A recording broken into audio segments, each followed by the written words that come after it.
Join through Facebook Live You, also, correct? yes. You can watch it on Facebook Live, but for interaction, Anil, the Okay, only platform is this.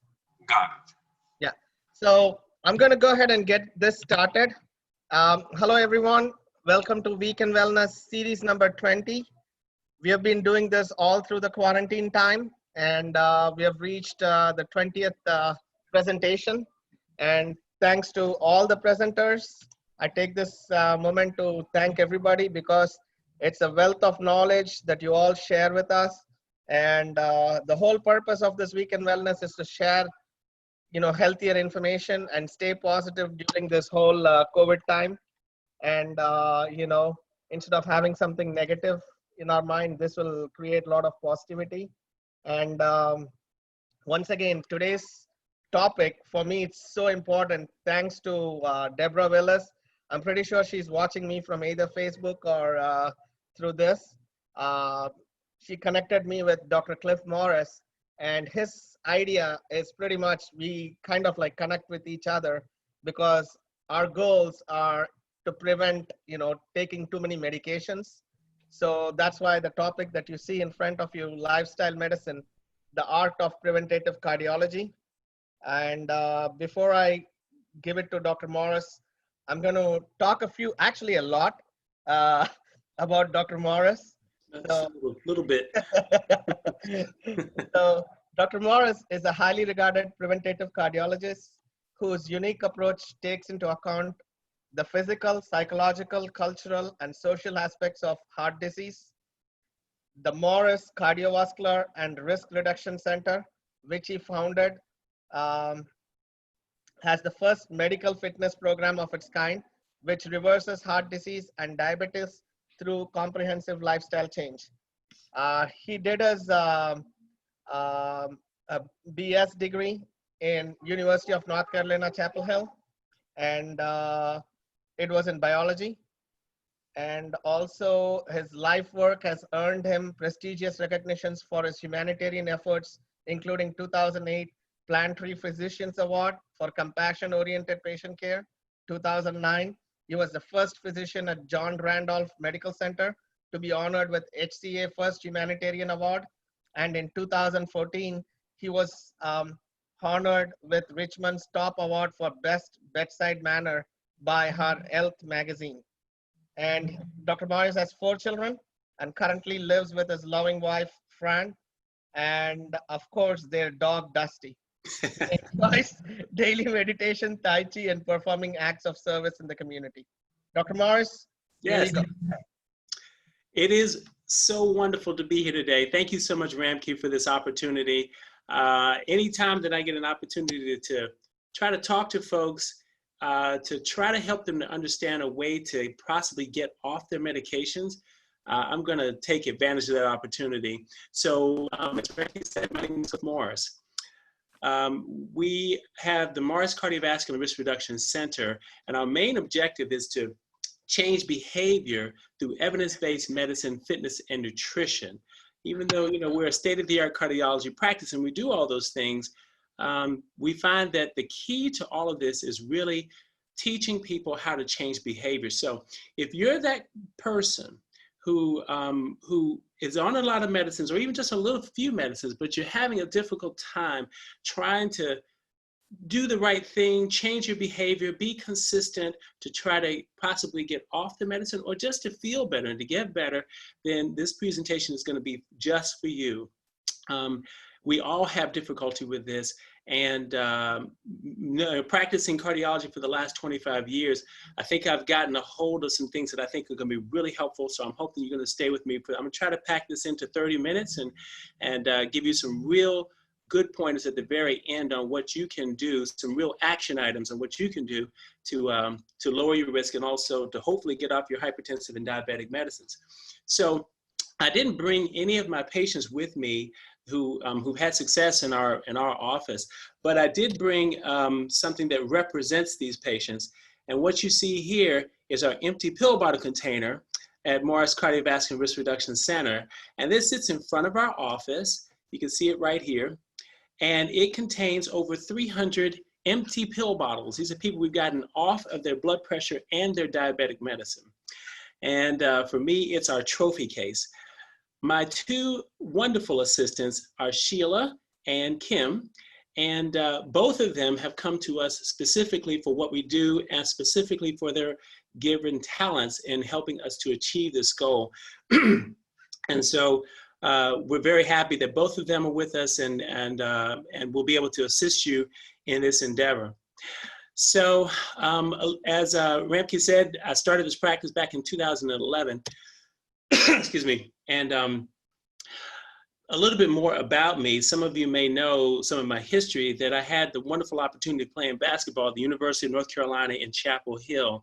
Go Heels, dun, dun, dun, dun, dun, dun, go Heels. And I know that there are some Tar Heels out there. I got a chance to play for the most awesome Dean Smith. And there's another guy that you probably never heard of. His name is Mike Jordan. Nobody's really ever heard, nobody's really heard of Mike Jordan, but we were teammates at UNC in the same class.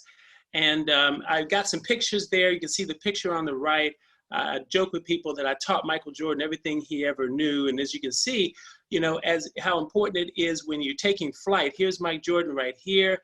He's got the mouth open. He's got the arm here that's kind of serving as a rudder as he is taking flight.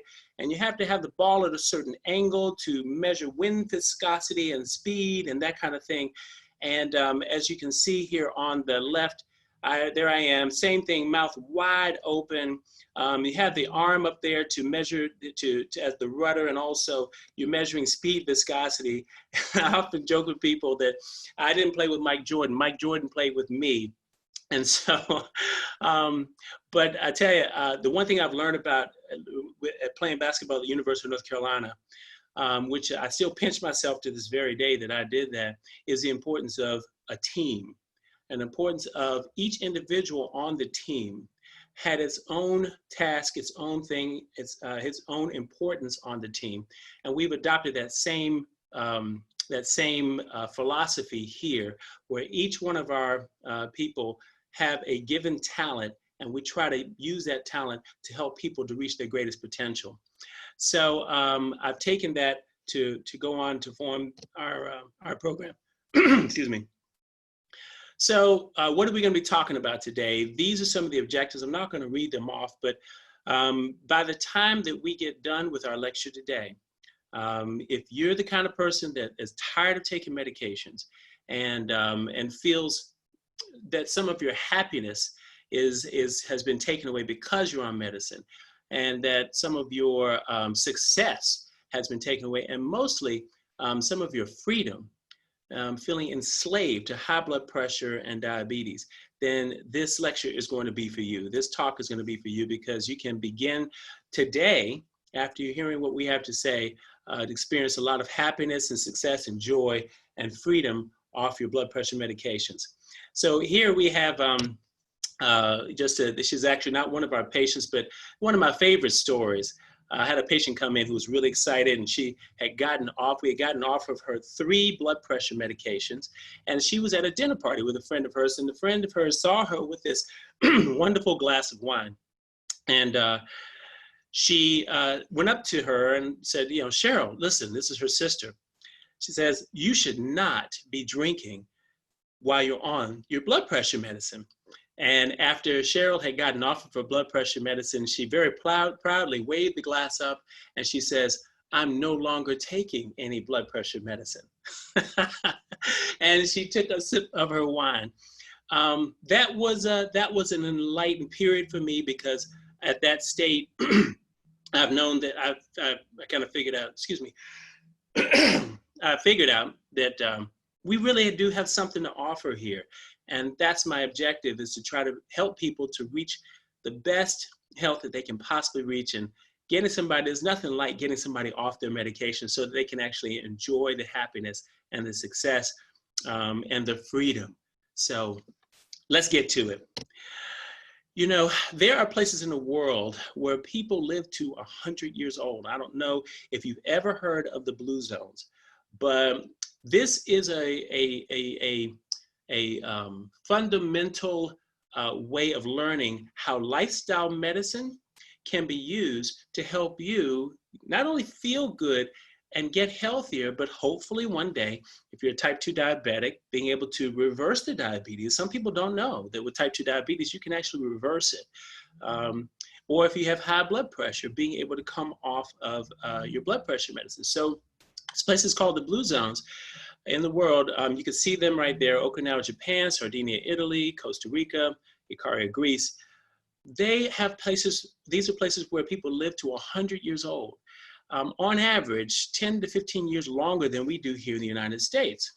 There's a wonderful gentleman by the name of Dan Buettner, and he partnered with National Geographic, and they said, you know, he's a world-class cyclist, been all around the world, and he says, what's the secret sauce? What is it that these places have in common? And, you know, are they reading the same books, or, you know, are they, I mean, how do they live so much longer? Not only do they live long, but they have disability-free years. They're not in nursing homes and that kind of thing. They're still productive members of society. So they decided to do a study and said, you know, what's the secret sauce?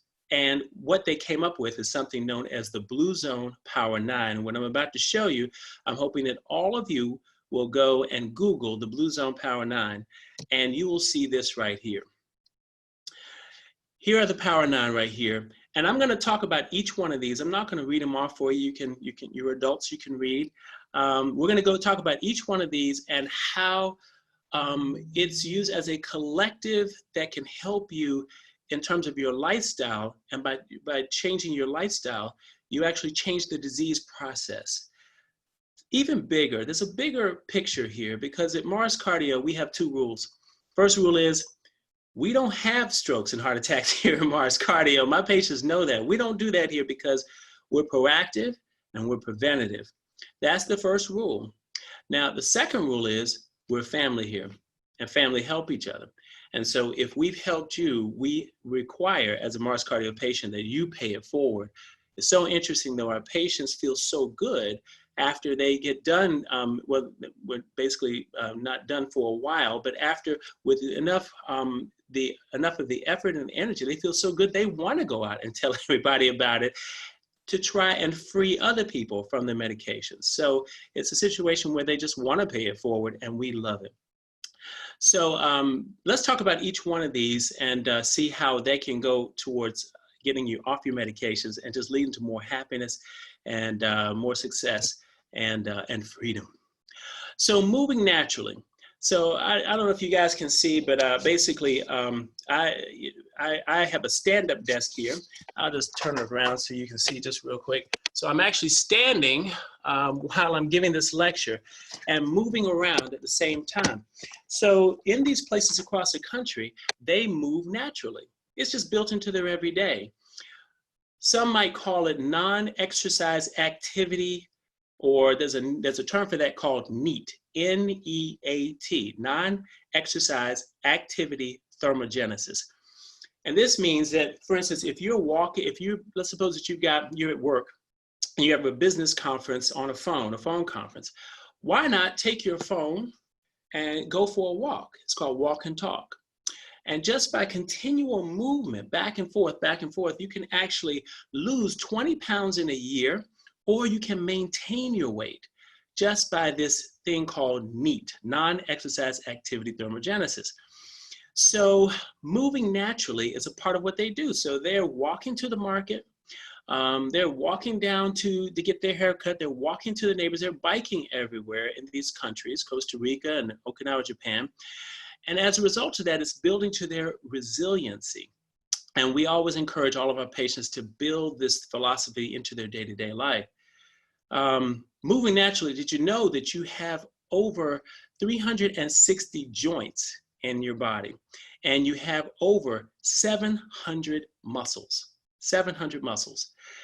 And your body is composed of 75% water. Now, anybody that knows, if you sit down for long periods of time, your body starts hurting. And you can take as much Tylenol or Motrin or Advil that you want. It's going to continue to hurt. Why? Because you have over 700 muscles and over 360 joints. This body was designed to move, and the only thing that's going to get rid of that pain is that you move.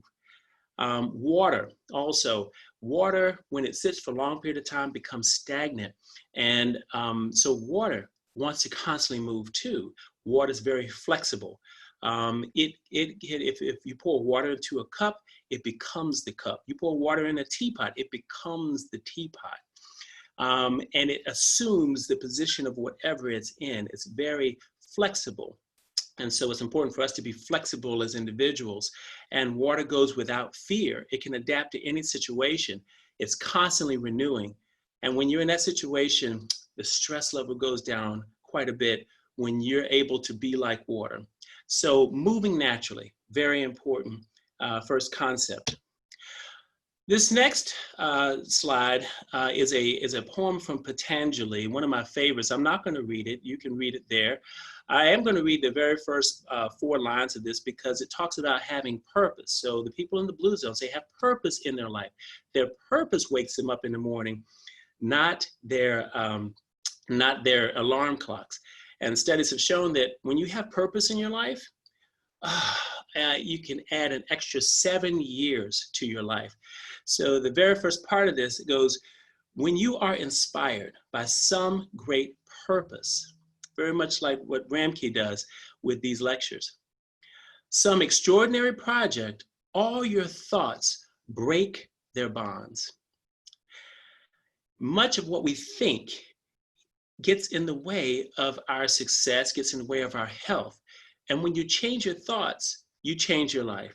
Dr. Wayne Dyer wrote the book, and I encourage all of you to go and pick it up. It's a wonderful way of going through life.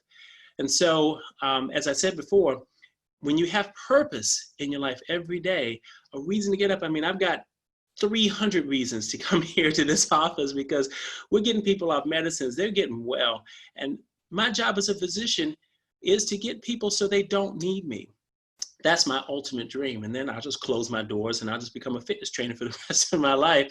But we're almost up to 10,000 patients now, still going. I'm going to get everybody well that I possibly can. So having purpose in your life, add 7 years. The next thing is cooling your jets. So I've been meditating, I've been doing Tai Chi for years, and this is an effort for me to take care of myself. It's called self-care because there is no Morris Cardio without Morris, right? So I'm not going to be able to take care of 9,000 plus patients if I don't give myself care first. And by giving myself care, I feel myself so full of self-care that I can give it out to so many people. But so much of the chronic disease that I see today are people that, and I hope people are waving their heads, that put their health last. I see you waving. I see you putting their health last, taking care of everybody else.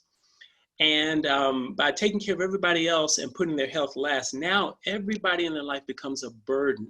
It's like, when can I relax? You know, when can I be there for myself? I can't even get to myself because there's so many people who are pulling on me. And as a result, we eat the wrong things and we're not getting physical activity. We become paralyzed. And you know, everything becomes, why is this happening to me? A different way of looking about it, imagine if we looked at it as, you know, this kind of situation is actually going to make me stronger. Let's get to it. Let's get at it. And I do that by incorporating ways of just reducing the stress in my life and the way that I see things. I can't change the people around me, but I can reduce the stress in my life by how I view things. So they de-stress.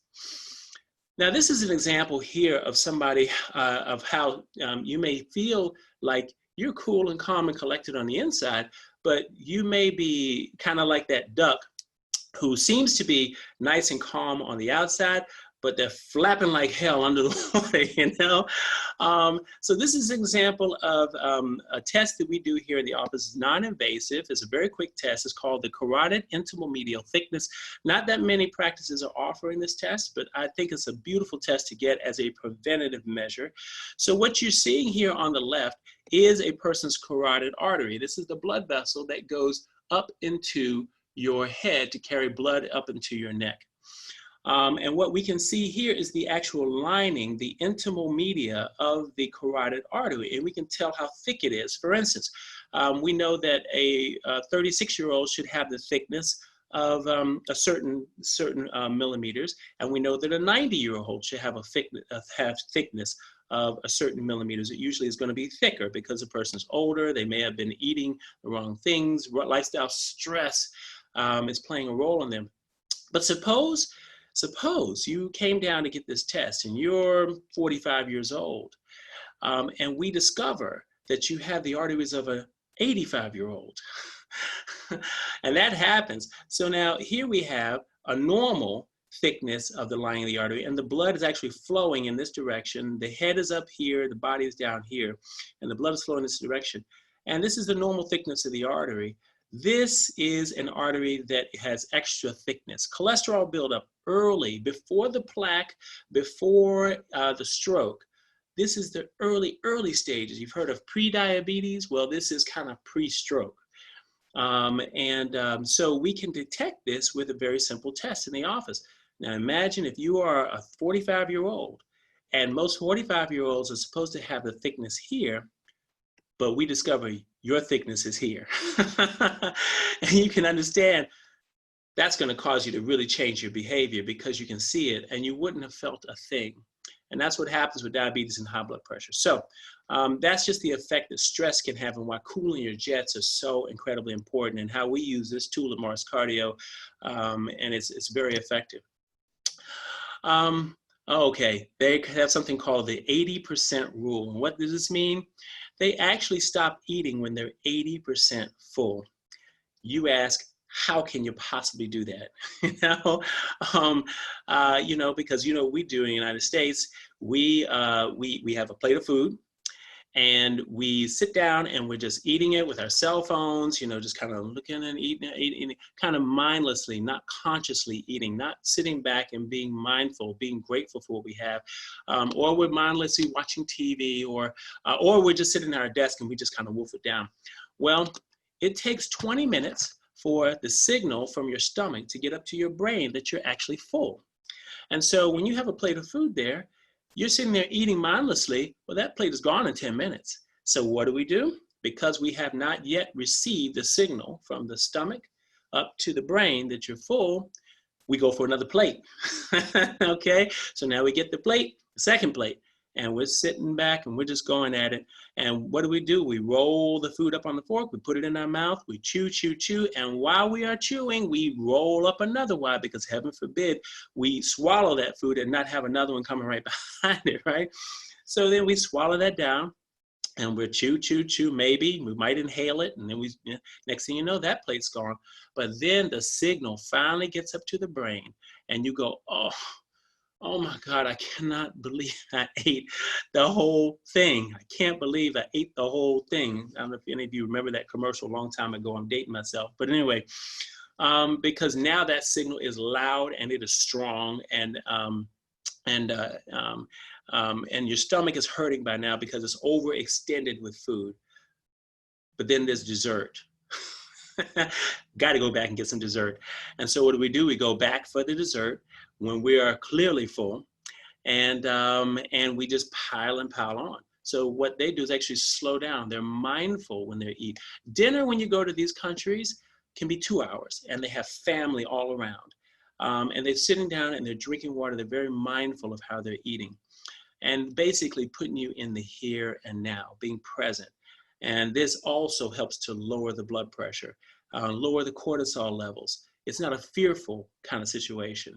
This next rule that they have, this next principle is they're eating plants, basically. They're eating plants, a whole foods, plant-based type of diet. We think of it as the Mediterranean here. You hear the two kinds, but they're basically very similar.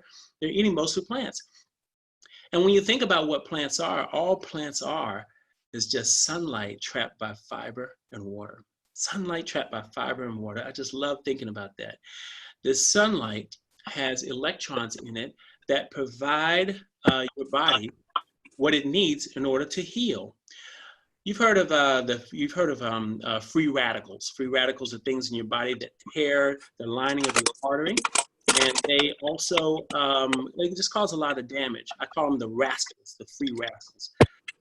So what vegetables do is that they provide the electrons to help neutralize. They're kind of like an antioxidant effect, and they're able to neutralize these free radicals. And that's the reason why you want to flood your body with as many vegetables as possible. And for folks with diabetes, type 2, type 1 doesn't matter, but specifically type 2, diabetes cannot exist in the face of vegetables, a plant-based lifestyle. Well, they can exist if you're eating other things, but eating more vegetables is one of the quickest ways to reverse your diabetes. So let's go to the next one in terms of how they live and how they eat, and that is a little bit of wine. They call it wine at 5. Okay, now for those of you who don't drink, we don't encourage people to start drinking, and for those of you who are drinking too much, you need to stop. Okay, but for those of you who are like myself and enjoy a glass of wine at nighttime with dinner, 5 ounces of alcohol daily has actually been shown to be beneficial from a cardiovascular standpoint. However, do you notice in this picture, they are drinking with friends. They're not by themselves. It's a social aspect of it. Alcohol, it lowers your inhibitions. And so versus you being by yourself alone, drowning your sorrows in this alcohol, or you're stressed out and you use alcohol to help take the edge off of the work week, or you needed to go to sleep at night, all night, every night. And if you don't drink, then you don't go to sleep. And we know alcohol certainly is a poison, and plenty of my patients and family members have been affected by this also. So a little bit of alcohol in these places. And people ask me all the time, do you have to have red wine? Now, the studies show that any alcohol has been effective, but in my opinion, red wine is going to be better because it has a substance called resveratrol. And resveratrol is a powerful antioxidant. You can get resveratrol in a small pill. You'd have to drink an entire bottle to get the concentration in a small pill, and I don't encourage that. So wine at 5. Okay, so I want to give you guys an example of how this works. So this is a gentleman that he's passed on now. He lived to 103. His name is Ellsworth Warnham. And so Mr. Warnham was 95, and at 95, he was wanting to build a fence, and he lived in California, Loma Linda, California, and wanted to build a fence out in his yard. And so he got an estimate for this fence, and they said it was going to be, so many thousands of dollars. And he was like, no, forget that, I'll build it myself. At 95, he's taken, he's putting in the posts, he's laying concrete, he's laying cement, he's doing it all at 95 years old. And as you might expect, after an entire day out here, he winds up in the emergency room, and later he winds up, on an operating table. But he's not the guy on the operating table. He's this guy doing the surgery at 95 years old, which is absolutely wonderful. This is Dr. Ellsworth Warnham, and he's a 7-day Adventist out in Loma Linda, California. And this is the religious group that has been associated with living long, because much of their philosophy of living, their religion, evolves around these principles of the blue zones. And so he retired at 95. He retired himself at 95 because he couldn't stand for the 6 hours that it takes to do the surgery. People asked his wife, aren't you tired of your husband going to the hospital? And she's like, no, it makes him happy. And so yeah, and he later died at 103. So just an example of how one's faith can go towards creating resiliency. And I just think it's a wonderful tribute. Imagine working till 95 years old, a cardiothoracic surgeon, for God's sakes. It's pretty amazing. The next principle, the right tribe, surrounding yourself with the right people. My mother used to always say, you sleep with dogs, you get fleas. And it's very true. The people that you have around you have an impact. there's a study that came out in the New England Journal of Medicine. It says that if your friend is obese, you stand a 50% chance of becoming obese yourself. And that friend does not have to be somebody that's near you. They could live in California someplace or across the country. And you still stand a chance of becoming a 50% chance. If your husband is obese or your spouse, you stand a 37% chance of becoming obese yourself. So we now know that obesity is contagious. So the people that you hang around do have an influence.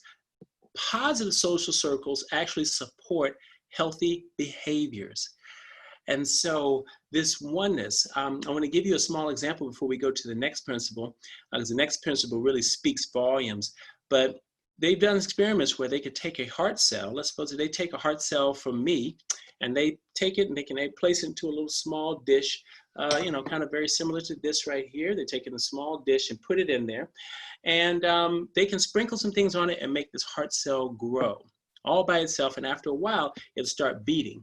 And let's suppose that it's beating its own cliff beat, its own little special cliff beat, okay? Now they take Ramke and they take a heart cell from him and they put it into a separate Petri dish and they sprinkle it with some special stuff.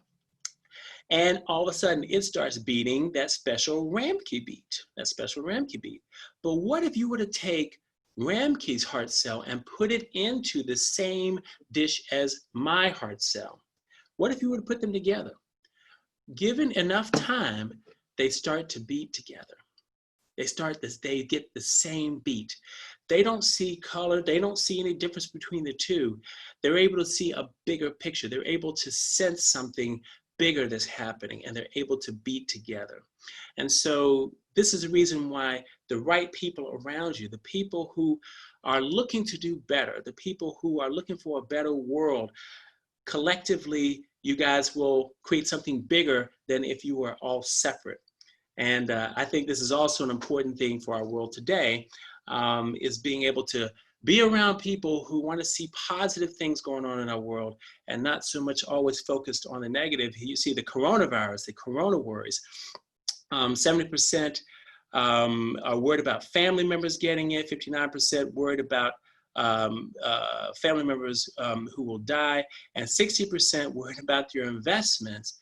And if you're around a lot of people who are constantly focused on coronavirus and who are constantly looking at the news and consumed by it, you may want to think about getting into a different group of folks, because that stress is going to set us up for the coronavirus that we don't want. So got to be very careful. This next slide, this next principle is loved ones first. We're almost down to the last principles here. Love ones first. In these countries, the elders are revered. They are held in the highest esteem, and you see 5 generations here. So to me, this slide speaks for itself. I mean, how can you possibly have 5 generations if there is high blood pressure and diabetes and all these medical problems that burden us here in the United States? True, it's great to be living in America. No better place to be, but there's a possibility you won't live as long as if you're in one of these other countries. And what I mean by live is not necessarily tied to a whole bunch of medications. I'm talking about disability-free years. I'm talking about years where you're going to be taking care of your great-great-great-grandchildren and taking them up to the park, free from medications, just by the way that you live. So we've gone through all of them. We have one more to go here, and that is a sense of belonging. A sense of belonging to something bigger than you.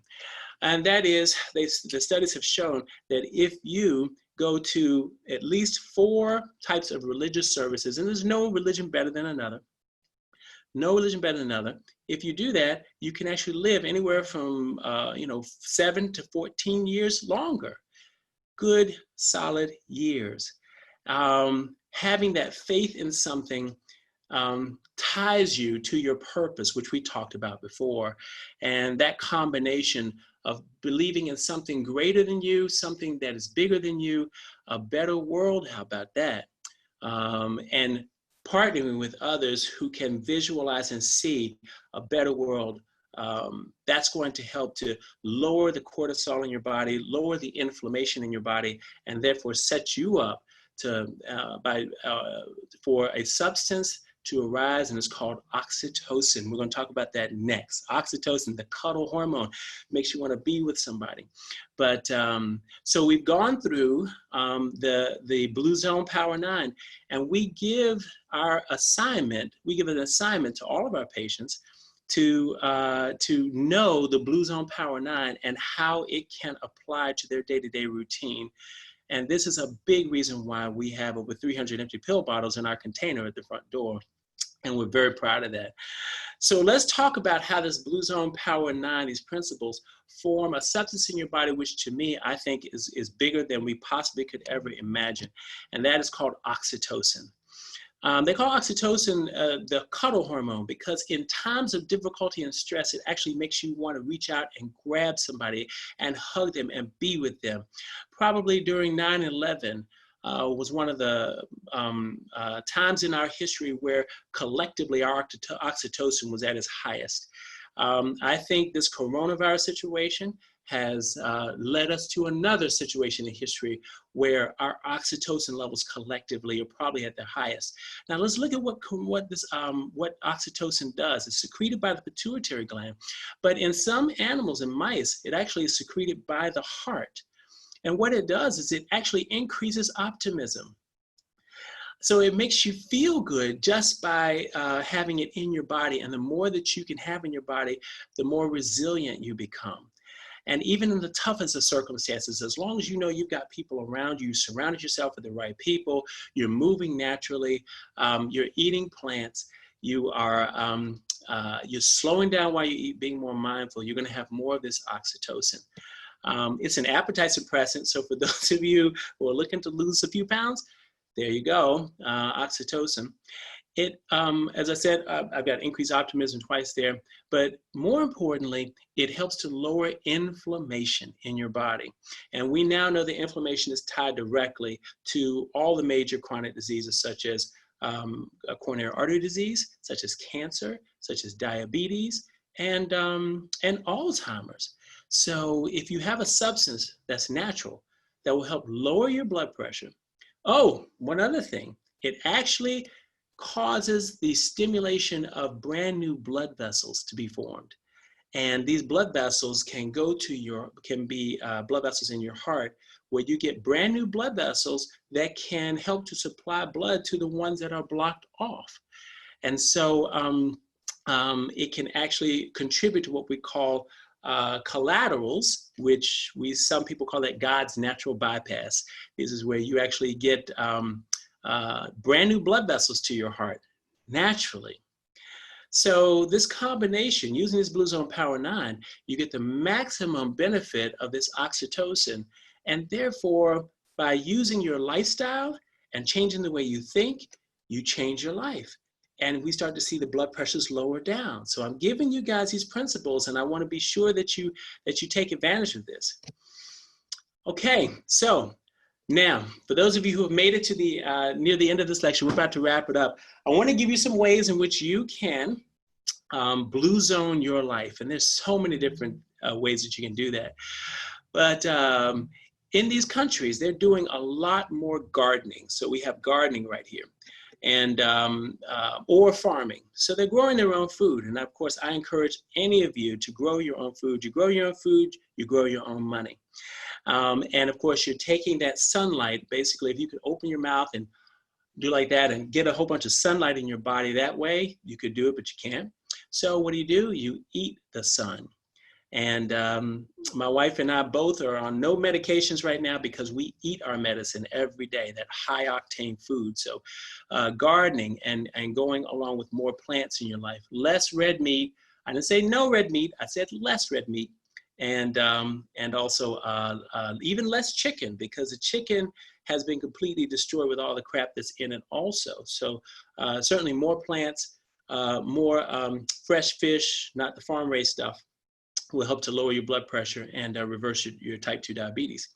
The stand-up desk, I showed you that I have a stand-up desk. I'm actually using mine right now as we speak. You got to be looking at your circle of friends. We talked about that before. The people that you are hanging around have a direct impact on this. Joining some type of religious organization is going to be very beneficial. As I said, could add 7 to 14 extra years of good life if you attend some type of faith-based service for at least 4 times in a month, which is great. Place walking shoes and clothes by the bedside, right there. So that way, at least it has more of a chance of you using them if they're right by your bedside, or even right by your, right by the door. And even if you don't use them, at least you're setting the circumstances for your success. And maybe one day you will go ahead and get them and start putting them on. And I tell you, one of my favorites is adopt or own a dog. I have my dog Dusty. I call him my Zen master. And he is, all he cares about is what's now, I mean, I go out and I take the trash out and I come back and he's just as excited as if I'd been gone for 6 months. I walk him every morning and I walk him every night. And I've been doing that. I have another dog, Chico, been doing it for 15 years. And I'm very grateful for having them in my life, keeping me moving and keeping me active. There are so many different ways to do this. I won't go through any more of them, but you can get an idea of what you can possibly do. Finally, I want to share you what I do every morning. It's called, there's a gentleman, I think his last name is Elrod, and he came across this thing called the Miracle Morning, and this SAVERS technique, and SAVERS is an acronym. And it does encompass many of the things that are in this Blue Zone Power 9, the SAVERS technique. S stands for silence. So meditation, prayer, something that gets you still and something that gets you kind of at peace inside in the morning. The next one is A, affirmations. For instance, today is going to be the best day of my life. Today is going to change. I'm going to change so many lives of so many people. So positive affirmations so that you start your day on a positive note. Envision your entire day. Just sit and envision it. And you can envision that you are water and you're being flexible as you're going through your everyday, able to succumb any circumstance, almost like a superhero, Exercise, and I hate to use the word exercise. I like to use the word more so movement. So movement on a regular basis. And if you only have 5 minutes, move, do a squat or 2. If you got 10 minutes, that's even better. If you got 1 minute, but movement. Remember, you're 75% composed of water. So movement is a very important piece of all of this. Read. And that is reading something new every day. It might be reading for just a minute. It might be reading for 30 minutes. But some type of reading every day in the morning would be very beneficial. And then it says scribe. And that means journaling your, it's a little warm in here, but journaling. And so I do a journal every day, and the journal, I have a gratitude journal, and I put 3 things that I'm grateful for every single day of my life. And it's so wonderful to go back and read over these things. And so as you can see, these are different things that can be done on a day-to-day basis to help reduce your risk of heart disease and help you to get off your medications. And finally, I want to give you an example of how this circumstance, how this Blue Zone Power 9 can work and how it can work for you and how powerful it is. So this guy right here, he is from Ikaria, Greece, this wonderful old gentleman. And you see him in the Blue Zone books. And so he was around 60 years old, living in New York. And he came down with metastatic lung cancer. And so when you're 60 years old and you come down with metastatic lung cancer, and they tell you only have like 6 to 9 months to live, what do? You go back to Ikaria, Greece. So he picked up his wife, took her back to Greece, and they moved into this little whitewashed house with his parents at the time, and joined a vineyard, and worked all the way up until 12 noon, and then later went home, took a nap. He got into the island life and went down to this old chapel, got hooked back into his religion. He would go down to town and play dominoes until 12 midnight. The guy's now 96 years old. And he was told to go back to the United States you know, check in with the doctors and see what's going on with my cancer, he found the doctors were dead. So it's a clear case of how this lifestyle can be used to help change your outlook. By changing your thoughts, you change your life.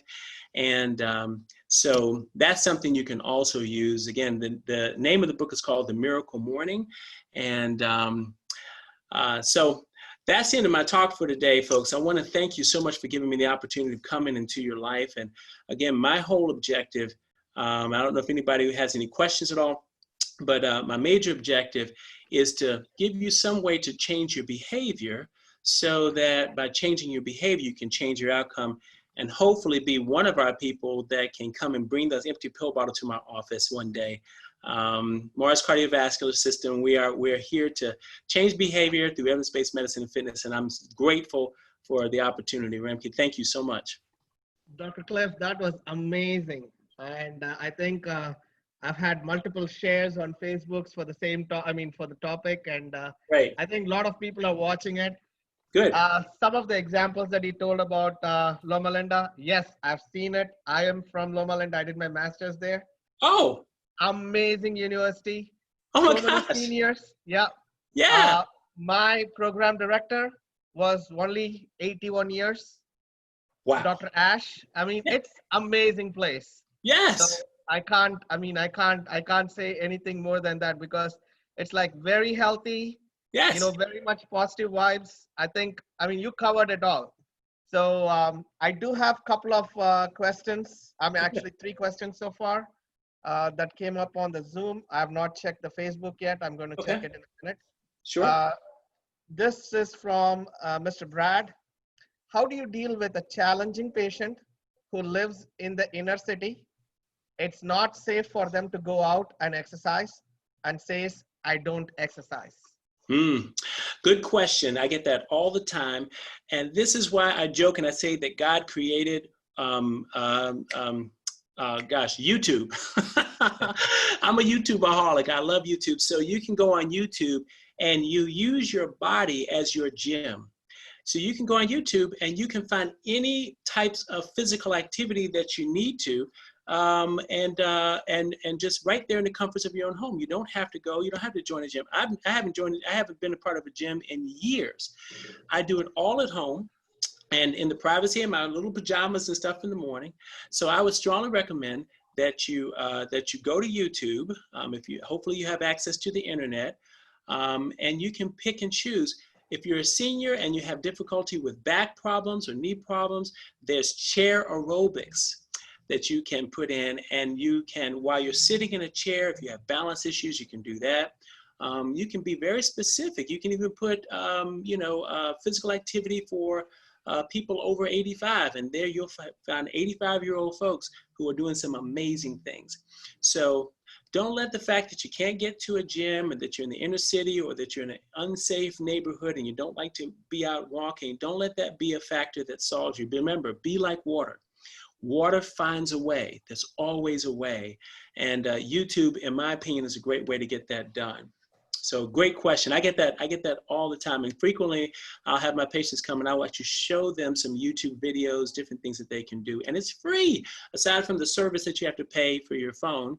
But that's a very good question. Thank you for asking that. So the second question is coming from Keith.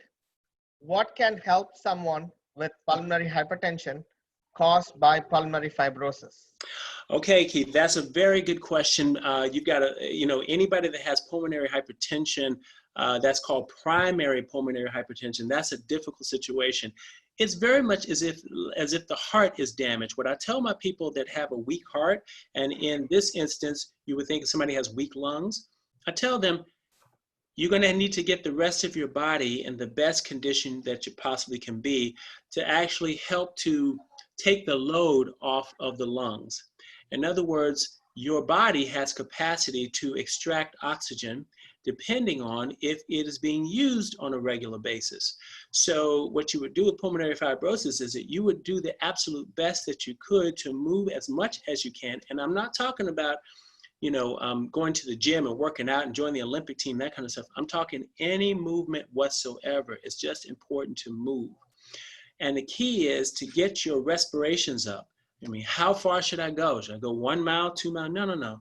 It's about what you're doing during the physical activity. For instance, if you and I are walking and we're able to talk like we're talking right now, we're walking too slow. Okay, but if you and I are walking and we can't talk at all, you can't talk, then we're going too fast. But if you and I are walking and we are able to talk to each other, but we have to take a deep breath in between sentences. This is the pace that you want to try to maintain. The goal is to maintain that pace for 30 minutes, but if you have pulmonary fibrosis, it might be 30 seconds. But the fact of the matter is that you did that 30 seconds, and you want to be consistent, and the goal is to get the body in the best shape possible to take the load off the lungs. Be like water. Use any means you can, YouTube, Facebook, anywhere you can to try to get some type of movement in. Head to vegetables because it's going to reduce the inflammation in your body in general, because you've got a lot of inflammation in the lungs and it's all about inflammation. And I would imagine in most circumstances you want to remain very well hydrated. So it's a very good question. Thanks. The third question is from Anil. I started with cholesterol medication and then added thyroid and later added high blood pressure med. Yeah. Seems like I keep adding meds on myself. Yes. So my question is, how do I come out of these meds? And is there a real possibility? And what are the options? Before you answer that, I say, Anil, thanks for logging in. I mean, one of the important topics, I know you have been asking me this question, and I told Anil to log on today to watch your presentation. So I'll let it, yeah. Yeah, well, you said it. Is it Anna? You say Anna? Anil. Anil. Yeah. Anil, Dr. Cliff. Yes. So you said it. We're in a culture where, basically, there's two parts to this. First, we go to medical school and we learn how to add medications, okay? Add a pill, add a pill, and very rarely are we in a mode where we're going to stop the medicine. And so what happens is you get placed on a medicine and it just stays there for potentially the rest of your life. And then another circumstance comes up. So part of it is on us doctors. That's the reason why I do what I do here, because there is an art to preventative cardiology and helping somebody to come off their medications. Now, in terms of your blood pressure, thyroid, let's talk about your thyroid, because that's a tough one. I got to be honest. And that's the reason why I'm not a thyroid specialist, so I can't even pretend to give you advice on that one. I do know that there's a ton of people who have thyroid issues. I can talk to you about the hypertension though. And the first thing I would suggest you do is make sure that you're moving to a whole foods, plant-based, Mediterranean style life. And I don't use the term diet because I don't believe in diets. I don't believe in a diet is something you start and something you stop. But a lifestyle is what we talked about with these blue zones, where you are, surrounding yourself with positive people. I would also go to YouTube, I'm a YouTubeaholic, and Google people who have had thyroid problems. And you would specifically say how I got my thyroid to return to normal, or how I naturally return my thyroid to its natural state. And you'll see tons of people who have done this, so they can give you ideas that you can take back to your doctor and see if that's something that's going to be able to work for you. But the things I would definitely do: regular physical activity, very important. You notice I didn't say exercise, I said physical activity, movement. Moving to a more plant-based existence, plant-based whole foods existence, the Mediterranean lifestyle. Adopting these 9 principles that we just went over, very critical, very key. And just don't ever accept that it can't be done. Continue your search, because if you are looking for something, you will find it. And if you go into your search going, there's no way I'm going to find any way of getting all this medicine, then that's what you'll find. But on the other side of that, if you go in and say, and the reason why you tuned in today, was because you said there might be a way. And that's the reason why we're talking that right now. So I wish you the best of luck. And certainly if there's anything we can do here at Mars Cardio, we can help you. And I had gone over the intermedial thickness, and what I like to offer anybody that watches this video and within the next week, by next Friday, I like to offer that you can come and at least get the intermedial thickness for our reduced cost. We're taking $50 off so we can try to get as many people in as possible. So it runs at $175 and we're knocking it down to $125. And so anybody that sees this video can come in and have that done if they call by next Friday. Fantastic. Thank you, doctor. Yes, Appreciate sir. it. Yes, sir. And how many times, this is from Mr. Karen, how many times should you exercise and how long each week? Good question. So how many times should you exercise? How long each week? The American College of Cardiology and the American Heart Association are looking for 30 minutes of moderate physical activity 5 days a week. Okay. And what is moderate? Moderate is just what I described, where we're walking and we cannot complete a full sentence without having to take another deep breath. That is moderate physical activity. So that way you don't have to be checking your pulse and you don't have to be, have a Fitbit watch on, although those are very helpful. But this way you don't have to have any of that gadget. You just go get gadgets. You may go by how your body feels. And so your goal, this morning, I went out and I did my jog. I did about, I think 4.9 miles or so for about an hour. My goal was not the distance. My goal was how long could I keep a happy mind? How long could I keep my mind positive? I'm thinking about, I do Tai Chi in the morning, and so breathing in that chi, that positive energy inside my body, that was my mantra. In with more chi, in with more chi, and not focused on the time, how fast I'm going. I picked up some trash along the way, which made me feel good that I was doing something positive. So having something that you do on a regular basis, the physical activity piece, make sure you enjoy it. All right. So to answer your question, 5 days a week, and that means 2 days rest. So 5 days a week, moderate physical activity, 30 minutes. Now, Dr. Morris, I'm busy. Oh man, I'm a busy person. I'm moving all the time. I mean, I got grandkids and I take them back and forth to school, and my job has constantly got me go, go, go, go, go. And I'm on every committee, and I am so busy. Not the same thing. And by the way, and by the way, I don't have enough time because I'm just so busy. I'm so busy. Doesn't that count? Mm-mm. No. Because a lot of that is stop, start. We're talking about 30 minutes, and you start off with just 1 minute. Don't be discouraged by 30. Start off with just 1 and do that for a certain period of time. And then your body will let you know when it's time to do 2 and then gradually build. But the whole time as I was jogging this morning, I just had these positive affirmations and I just imagined myself. Yeah, so good questions. I love these questions. I'm a question doctor, so you guys can't ask me enough questions. I love questions. And the question was asked by Mrs. Karen Morris Crawley. So I kind of said Karen, so. Yes. Okay. I think your sister is asking you a question now. That's I've heard that Terry, this is from Terry Morris. Oh my God. I've heard that people who have cardiovascular disease can live longer lives than those who do not. Is this true? Especially if they have pets. Absolutely. Yeah. Absolutely, Terry. Absolutely. People with cardiovascular disease, and just because you have cardiovascular disease does not mean that you're going to die sooner than somebody that doesn't have cardiovascular disease. If you have that person that has no cardiovascular disease and they're all stressed out, and they have a lot of cortisol in their bodies every day, it's going to run their, it's going to set them up for heart attacks and strokes and those kinds of things, even if they don't have any significant coronary disease. And I want to give you an example.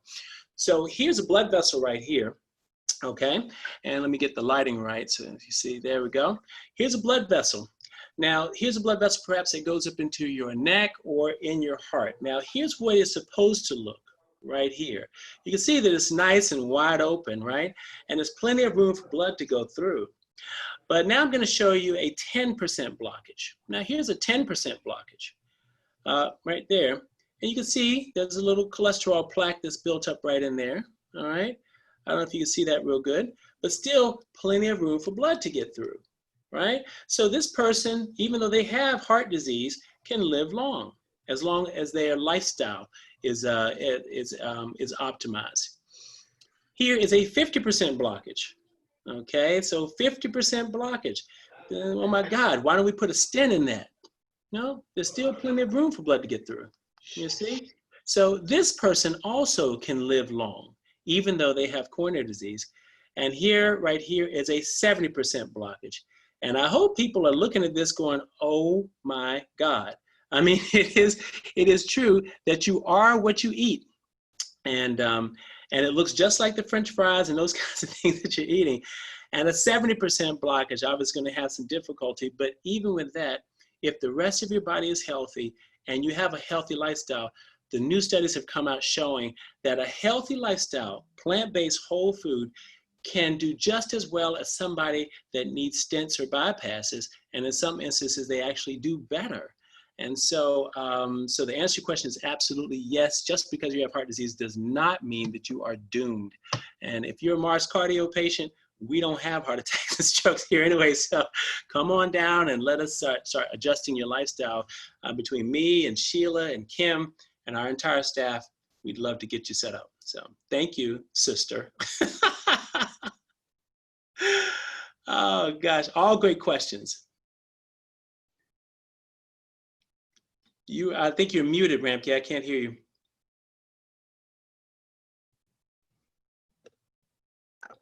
There we go. Okay, there you go. Got it. So I have had questions from all your sister. Now it's my sister's turn. She has asked me a question, so give me 1 second. Okay, sure. Last year, my doctor found out my left auricle is enlarged, and hence I started having mild hypertension. I exercise regularly and eat healthy. Is there a chance for my BP to get normal without medication? Oh gosh, I love that question. Absolutely. And it might have been your left atrium was enlarged. Atrium, yeah, I kind of like, yeah. That's right. And that's a very common response. Okay, so here we go. Boom. All right, I've got a heart model. This is the heart, and let me adjust the lights here so you can see this better. There we go. So this is the heart as it sits inside me.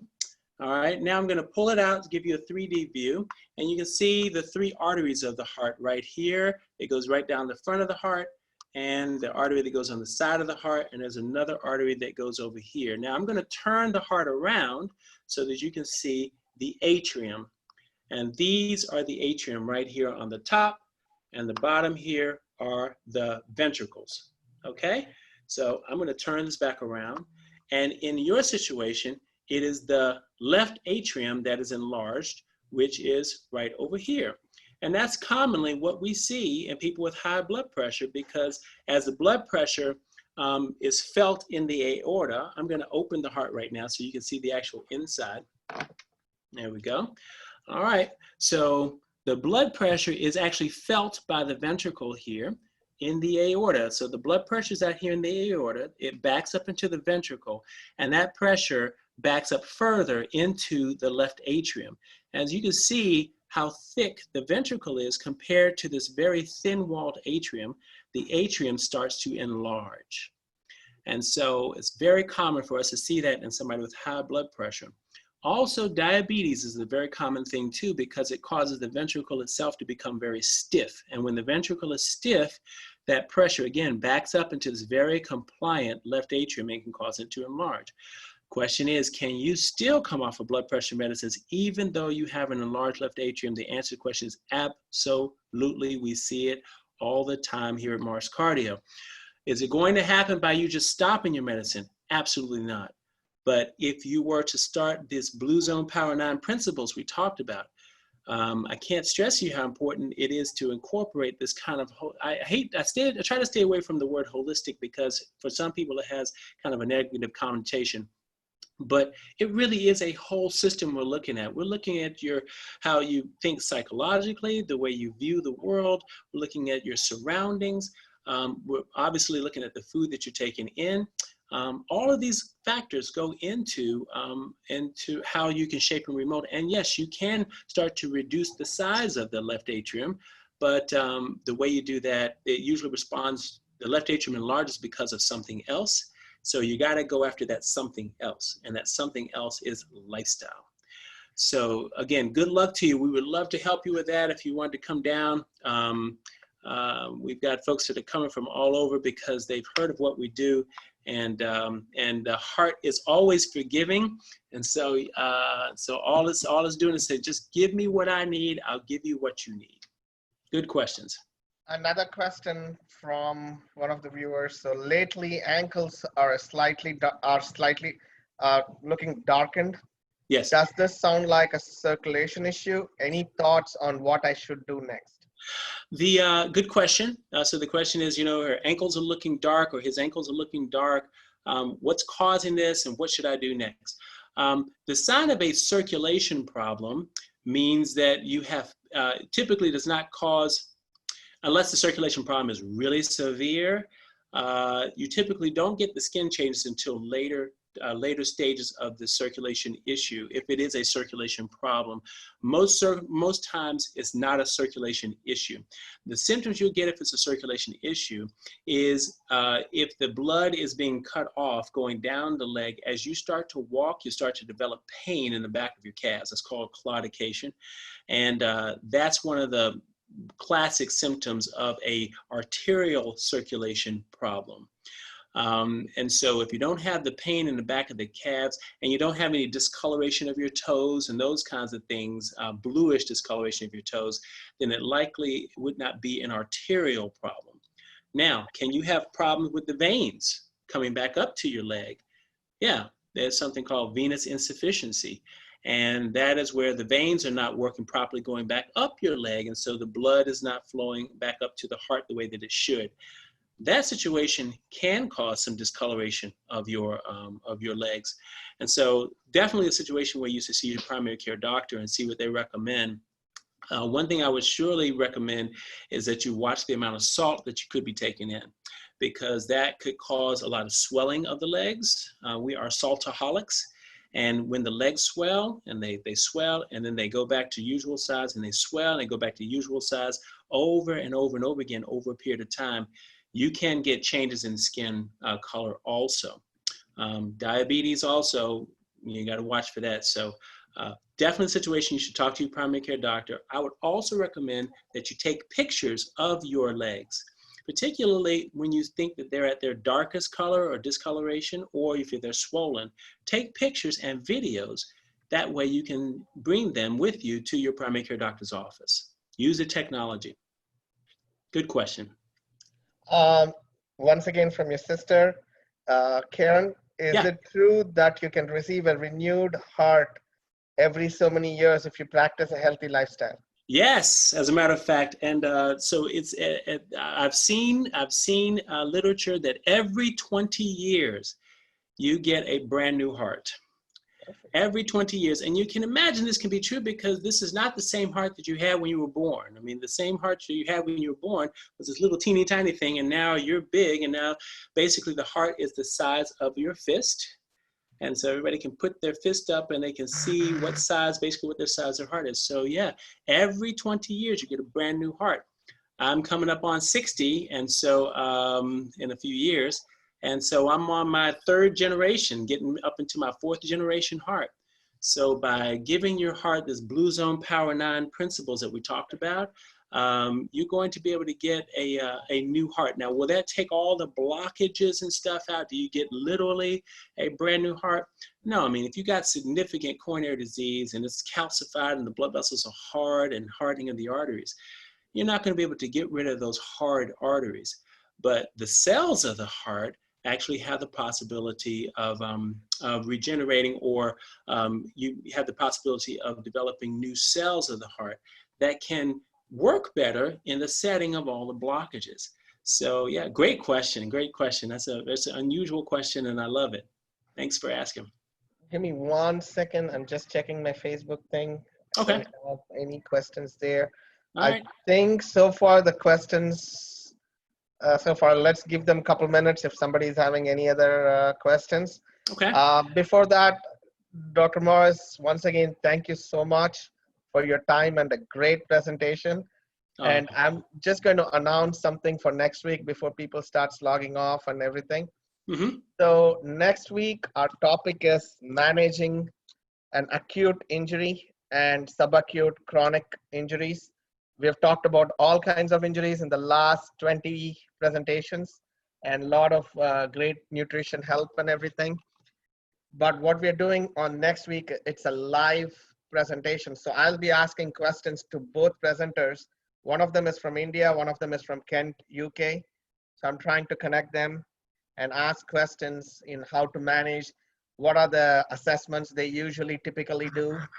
So please ask your families, especially young kids who are aspiring for sports injury, sports medicine and physical therapy, anything related to medical field, have them log in, because these two guys are great men in their field.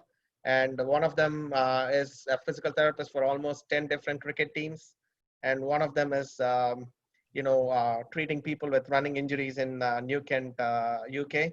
So, if at all possible, log in.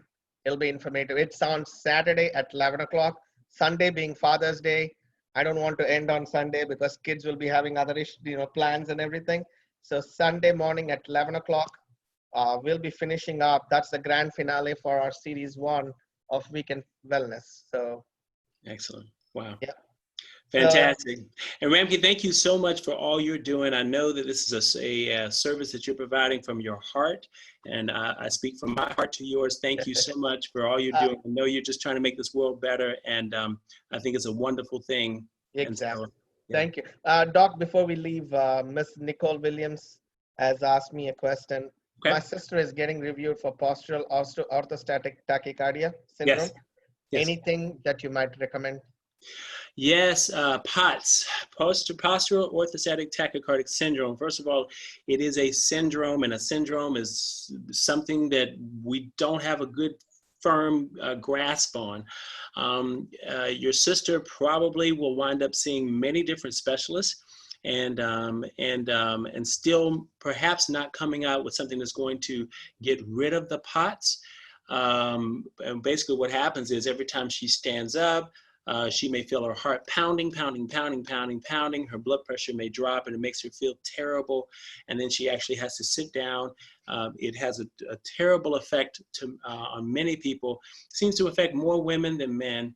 And quality of life issues come into play. There's a lot of psychological, emotional, depression, anxiety that comes with it. But of course, you can imagine, I had one woman who comes to see me, and she doesn't like to go out to her kids' soccer games because she frequently has to sit down, and sometimes she has to lay down.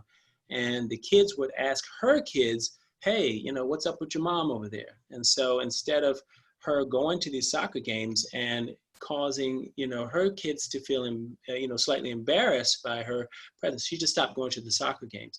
And you can imagine what that does to a person. So to answer your question, they're going to recommend that she remain well hydrated, and they may even recommend that she actually add salt to her food. And for a cardiologist to ask for people to add salt, that's blasphemy, and I could get struck any moment. but they're going to ask her to salt her food and remain well hydrated. Low level of physical activity is important, because if you stay still for long periods of time, it makes the POTS worse. And so any degree of physical activity that you can do, very important. I would get her also, to seek as many different advices about it as possible. And because and it's not something that she will always have, assuming that she gets the diagnosis. At some point in her later years, it may not be as severe. There are people out there that do well with POTS also. Again, I would refer to YouTube and how I healed my POTS, or something along those naturally. And you'll see people that give you different ideas of how you can treat POTS and be successful with it and have a very good and productive life. Excellent. thank you so much. I think that's all the questions we have. If I have missed anybody's questions, please, you can actually raise your hand on this presentation. So there is an option for that on Zoom.